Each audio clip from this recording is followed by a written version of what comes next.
आपकी अदालत मध्ये जमियत उलेमाए हिंदचे अध्यक्ष मौलाना महमूद मदनींवर आरोप आहे की हे दडपशाही करणाऱ्यांना पाठीशी घालतात। आता हा माझा आरोप नाहीये।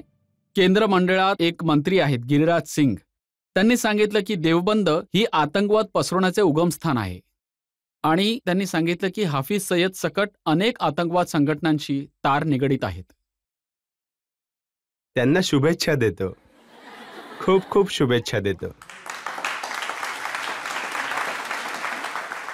आणि मी तुमचे सुद्धा विधान ऐकले की असे हजारो केसेस आहेत ज्यांच्या विरोधात UAPA लागलाय, आतंकवादची केस आहे, त्यांना अटक करण्यात आली आहे, तर सगळ्यांची कोर्टामध्ये केस लढताय, तुम्ही त्यांची वकिली करत आहात। वकिली करणे आणि माणसाला स्वतःची बाजू मांडण्याचा अधिकार तर आपल्या सिस्टीमनेच दिला आहे।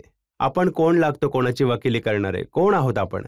आपण कोणीच नाही आहोत कोणाची वकिली करणारे। हे तर आपल्या संविधानाने दिलं आहे, हे अधिकार तर संविधानाने दिले आहेत। आणि जर इथपर्यंत आहे की जर कोणाकडे वकील नसेल तर कोर्ट स्वतः त्याच्यासाठी वकिलाची नियुक्ती करते, तर हे तर मग काय बोलायचं? ज्यांच्याकडे वकील नाहीये मग तो आतंकवादी का असेना, नाही, त्याच्यासाठी वकिली करणार। निर्णय घेणे की कोण आतंकवादी आहे हा निर्णय लॉ एन्फोर्सिंग एजन्सी घेतील किंवा ज्युडिशरी घेतील।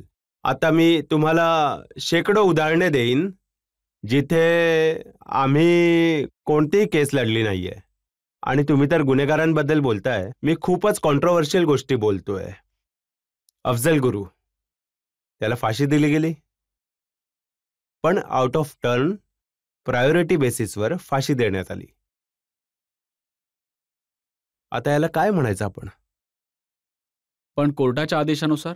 कोर्टाच्या आदेशानुसार, पण आउट ऑफ टर्न प्रायोरिटी बेसिसवर फाशी का देण्यात आली?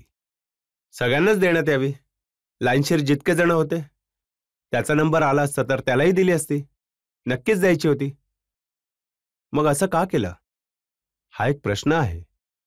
तर कोणी खास वर्गाला अशा प्रकारची वागणूक का दिली जाते ही तर म्हणजे त्यावेळी कमीत कमी नरेंद्र मोदी यांचं सरकार नव्हतं। कोणाचं पण असो, मी सरकारबद्दल बोलतच नाहीये। मी कधी कोणत्या सरकारचा विरोध केला आहे सांगा बरं? आउट ऑफ टर्न तर सगळ्यांचंच। आउट ऑफ टर्न यासाठी कोणीही करा, जो चुकीचा आहे तो चुकीचा आहे यासाठी मी असा प्रश्न विचारतोय। हा तर तुमच्या प्रश्नापेक्षा वेगळा आहे, माझा प्रश्न वेगळा आहे। तुमचा प्रश्न हा आहे की तुम्ही क्रिमिनल्सना, आतंकवाद्यांना का सपोर्ट करता, ठीक आहे ना? मी हेच सांगतोय। एक उदाहरण देतो तुम्हाला। 1000 लोकांची नावं देईन ज्यांना तुम्ही सपोर्ट नाही केलाय, कधीच नाही केलाय। आणि अशी सुद्धा उदाहरणं आहेत की आपल्या इथे लोकांनी अप्लाय केलं, आम्ही त्यांना सपोर्ट नाही केला, कधीच नाही केला। कधी कुठल्या आतंकवाद्यांना सपोर्ट केला गेला नाहीये। आणि झिरो टॉलरन्स असायला पाहिजे। जर या देशात नाही, जगामधल्या कोणत्याही देशात आतंकवादी विचार, आतंकवादी ॲटिट्यूड यांना जर थोडा जरी आसरा मिळाला तर ही देशाबरोबर केलेली दुश्मनी आहे। जसं ज्या साहेबांचं नाव सांगितलं, आता ते गंगोत्री सांगितलं, ते सुद्धा त्याच गंगेमध्ये न्हायले आहेत, आतंकवाद्यांच्या गंगेमध्ये न्हावून बसले आहेत। त्यांना तर अधिकार नाहीये या देशाच्या कॅबिनेटमध्ये राहण्याचा।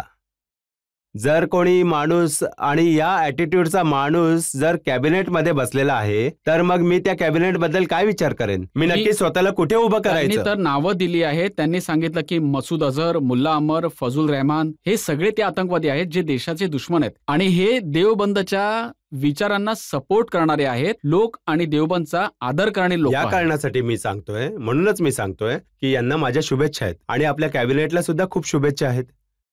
आणि बस अजून काय सांगू शकतो मी? यापुढे मी काहीच नाही सांगू शकत। तुम्हाला सुद्धा शुभेच्छा देतो। हो ठीक आहे मग अजून काय सांगणार? जनतेमधून प्रश्न घेऊया। प्रत्येक मुसलमान अतिरेकी नसतो, पण प्रत्येक दहशतवादी घटनेच्या मागे मुसलमानच का असतो? हा माझा सिंपल प्रश्न आहे।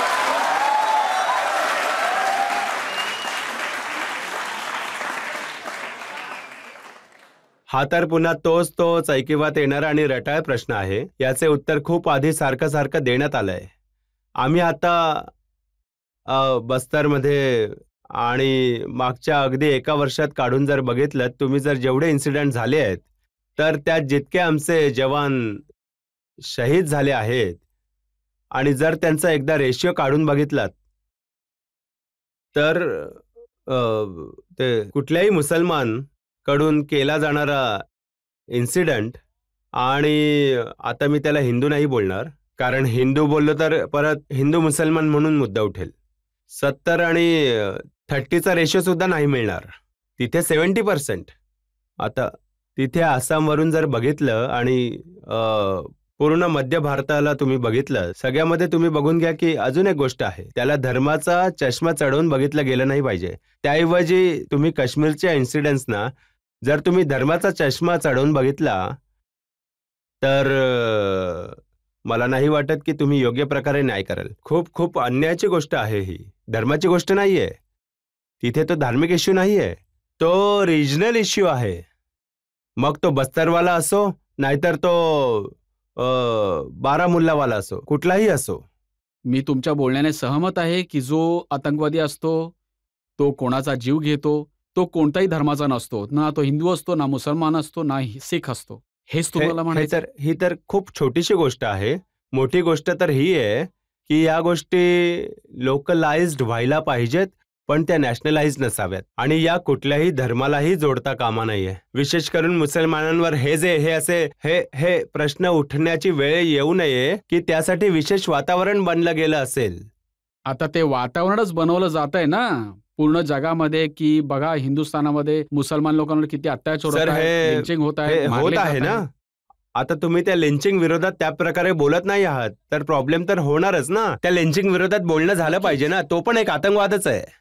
मला माफ करा, तुम्हाला हे सांगायचंय की तोही एक आतंकवाद आहे आणि त्या आतंकवादाला रोखण्यासाठी आम्हाला 0 टॉलरन्सनेच लढाई ही लढलीच पाहिजे. त्या कन्व्हिक्शन बरोबरीने लढली पाहिजे की आम्ही हे होऊ देणार नाही, नाही होऊ देणार. हे ते कन्व्हिक्शन नाहीये ना, मीडियाकडे आहे ना सरकारकडे आहे किंवा कोणतेही लॉ एन्फोर्सिंग एजन्सीकडे नाही. असं तर नाहीये ना की फक्त मुसलमानांसोबतच लिंचिंग होत असते. जसे तुम्ही बोललात की आतंकवाद हा हिंदू पण असू शकतो, कोणाबरोबरही हे होऊ शकतं. अगदी बरोबर बोलताय तुम्ही. मोठी यादी आहे. मी मुसलमानांबद्दल बोलतच नाहीये सर, माझी एक सवय आहे.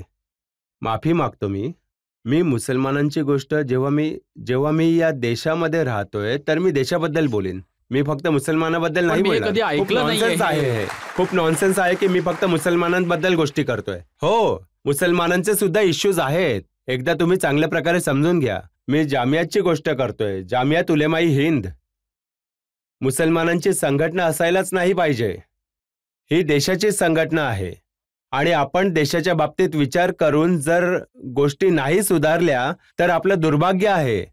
हा आपला कमनशिबीपणा आहे की जर आपण जिम्मेत उलमा हिंदमध्ये बसलो आहोत तर आपण आपल्या देशासाठी बसलो आहोत. नाही, जेव्हा तुम्ही मान्य करता की लिंचिंग तर प्रत्येक ठिकाणी होते आणि जेव्हा तुम्ही अत्याचाराची गोष्ट करताय तर तुम्ही हे का नाही बोलत की हिंदूंवर सुद्धा अत्याचार होत आहे? हो, सगळ्यांसोबत होत आहे. लिंचिंग असेल, कोणी दलित आहे, कोणी ट्रायबल आहे, कोणी मुसलमान आहे. आता मुसलमानांचा आकडा जास्त आहे तर मुसलमानांचा तस्कर जास्त होतोय. पण मी तर असं बोलत नाहीये की मुसलमानांबरोबर असं काही होत आहे, फक्त मुसलमानांसोबत असं होत आहे.